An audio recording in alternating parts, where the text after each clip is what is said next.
Hey, happy Monday. I'm Molly and I'm here to help you get healthier and reach your goals, find your strength again. I love helping other women, especially men, to get healthier and get strong again and reach your goals in life. So this weekend, I wanted to share a little bit. I just think I got a phone call there. Okay, I want to share a little bit with you about my awesome weekend away and seriously overcoming some things. Any other moms out there who have a hard time leaving their kids behind? Leaving their kids for the weekend. It's like phone call hour. It's like, Anyway, it was hard to leave my kids, but it was so worth it. My husband got to come with, and we went to a conference. We went to an event in another city, so it involved flying away and organizing babysitters and all kinds of things that go into that, into going away for the weekend. So it is not something that you just do on a whim. So, okay, if you're catching this live, go ahead and wave at me in the comments below. And if you're watching the replay, go ahead and type the word replay in the comments. So this event. So two things I want to share with you today. Two things. One is, so I'm going to start with this, how important it is to ask for help. And so I almost didn't go to this thing, and I almost didn't let my husband come with me because we were too, I guess, it's pride or something. It's hard to ask for help. So it's hard to ask somebody to come into your space and say, look, I need some help. I can't do this on my own. Can you come help me out to make this possible? And so what I've realized is this isn't even what I was planning to say today. What I realized is the value of community and the value when you make yourself vulnerable and say, I could use some help in this area, how quickly people rally around you to support you. And it's almost like people are waiting to be asked, and we like to help each other. We like to be there for each other. Who doesn't like when a friend calls you and says, look, I really need your help. Can you come help me in this area? It's like, yes, thank you for asking. Thank you for letting your needs be known. Hey, Belinda, it's good to see you. It's good to see you today. I miss you. So I was really, really, really blessed to see that community just rally around us when we needed some help. And I'll do it again, and I will do it for my other friends. And it's one of those things when you don't have, maybe your family next door, your grandparents to watch the kids or whatever, that's a little bit harder to do. It's harder to make that work. It's hard to get away. It's hard to, do things spontaneously or go away for a couple of days, but it's not impossible. So this is something that I learned, just kind of humbling myself and say, hey, can you do this? It's taking a risk. It's making yourself vulnerable because that person could say no, and then they see all of or they say yes, and they see all of the crazy things your kids do and the way they behave or whatever might happen, just taking a chance of being I'm going to make myself, just a little bit open up to you and know you. So I was really blessed for that. I was blessed by our babysitters. Thank you guys so much if you were watching this video. So the second thing I wanted to share is some takeaways from this conference that I went to, from this event. And so if you have something in your life that's an opportunity for you to go to, I want to encourage you to do it. Whatever industry you're in, if you're, a stay-at-home mom, if you have a ministry, if you have if you're real estate, I don't know, I don't care what it is. Even if you just need some encouragement and there's an event near you, I encourage you to make the effort to go there. Because there's something that happens when you're around other people that are all pursuing a goal together. And, you just mutually encourage each other and you spur each other on. It's like that iron sharpening iron. And so the biggest thing that I realized from the speakers I heard, from the people I talked to, is that, a lot of people quit too soon, and we don't give ourselves enough time to reach our goals and to reach our full potential. And so I think, Will Smith said that something about skill and talent. Talent you have naturally, right? But skill is different. Skill takes hours and hours and hours of practice, of beating upon your craft to become an expert. And so I realized that many times in life I want to quit.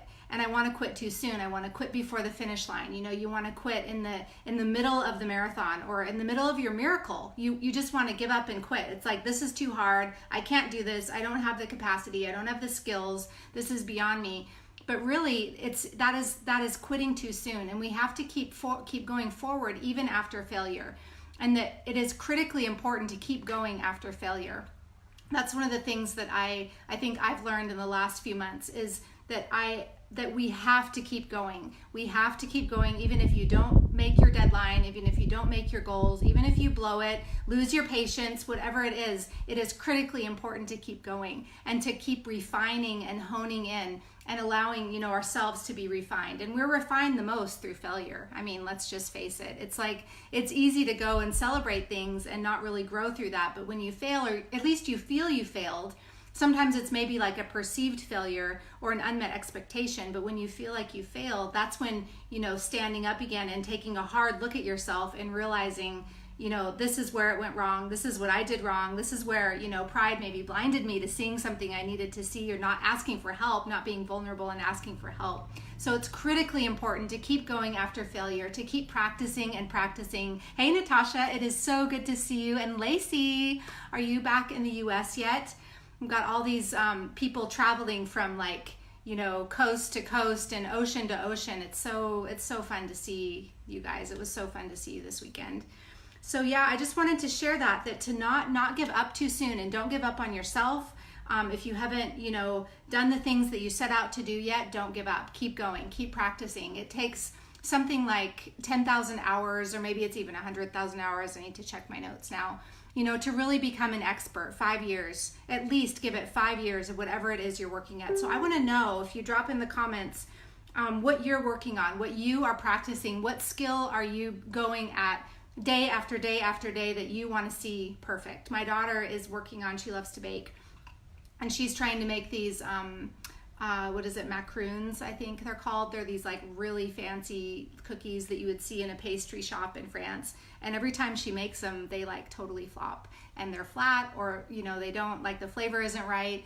And she wants to open a bakery one day. And I told her, you know, I want to see those failures. I want to see those flops. I want to see those flat, ugly cookies. And you keep making it until you get it right. You know, it's hard. It's not easy. What we're doing is not easy. Whether you're, you know, wanting to get in shape for like a triathlon, or whether you're wanting to learn how to bake something, or building a business, whether you're, you know, whatever it is you're doing, it's going to take time and effort. Things don't come easily to anybody, I don't think. Even if you're born with talent, that doesn't automatically mean you're going to be a success. You know, people maybe are born with musical talent. It doesn't mean that they can automatically know how to play, like, write a symphony. It takes hours and hours and hours of practicing. And we don't always see that behind the scenes thing. And so don't give up on yourself. Don't give up too early. Don't quit. Even if you feel like you flopped, even if you feel like you failed, that is a massive opportunity to stand up again and grow from that experience.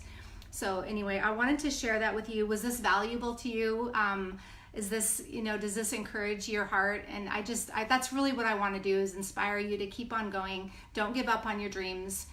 Don't give up on the things that you're working hard for, and trust that, you know, the effort that you put in is going to pay off. The seed that you planted is going to produce fruit. So I truly believe that. Okay, so anyway, I hope this was encouraging for you, and I would love to hear what you're working on. Natasha says, working on balance for my business, home, and family, plus organization in my business instead of flying off. Whoops, I shouldn't do that. Okay, I can't read the rest of the comment, but I'll catch you later. I'll reply in a little bit. So balance is really critical for long-term success, right? I mean, it's like you can do anything and just push for like a short period of time.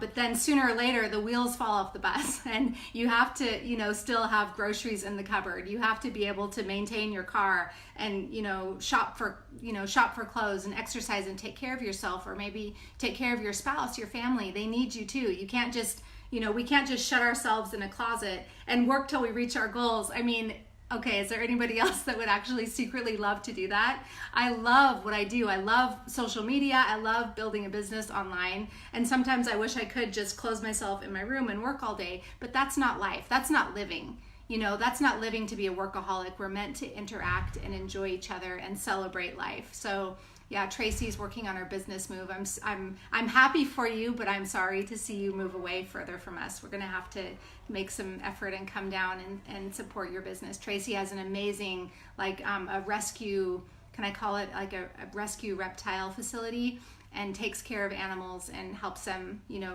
get restored and get healthy again. And we've been so grateful to have her next door for almost a year now that we've lived here in this area. So Tracy, we love you and we bless you, and we're excited for the new season, you know, enlarging your tent stakes. It's like sometimes that enlarging process means moving and means things are uncomfortable and hard and messy for a while, but that's how growth is, right? Hey, Renelle, it's good to see you on here. We're just talking about, not quitting too soon, not letting ourselves off the hook, even if there is a failure or a letdown or things don't happen on schedule. Often when we were building a house in Missouri about maybe 7-8 years ago, something like that, things just didn't ever go according to schedule. And later I learned from another contractor, he told us, look, you can always count on things taking at least 3 months longer and costing at least 30% more than you anticipated and that you budgeted for. And this was just projects along the way of building the house. And so I learned so much from that experience that, we have these goals in mind, these deadlines, and you don't anticipate the challenges. Like, who can count the time that it's going to like when you're a ship on a sea, you don't count the time that you have no wind. You don't count the time that you're not sailing, but you actually should count it. We should count on obstacles, and we should count on challenges, because that's part of the growth experience, and really enjoying it instead of feeling like it's all or nothing. I don't know. Is anyone else like that? Are you an all or nothing kind of person where it's like you're either growing or you quit? That's not a very healthy way to look at life. So type relate in the comments if you relate to that, if you are, or if you have ever been like an all or nothing type of person. So I know, like, whether we're building a house, we're raising a family, or building a business, we have to pace ourselves and find that healthy rhythm of life to where you can still, be healthy in all the areas and still grow and reach your goals and collaborate with people and have room for grace and patience with ourselves. Like, maybe it's going to take, 5 years to build that house instead of 12 months like you wanted it to. But is it worth it? Is that goal worth it to you to keep going and to not give up and quit? Because who wants an unfinished house, right? Nobody wants that. You want to keep going and press in until you finish it, even if it takes 10 times as long. It's worth it. It is worth not giving up and keep, beating and beating upon that craft. I love that quote. It's like becoming my quote of the year. Because sometimes it feels like that when we're trying and trying and trying, and it's like, okay, I've gotta get some progress here somewhere. So anyway, I hope this was encouraging to you. I hope this was valuable to you. You can share this video. I would appreciate it. And I will see you again later on this week. Okay, bye.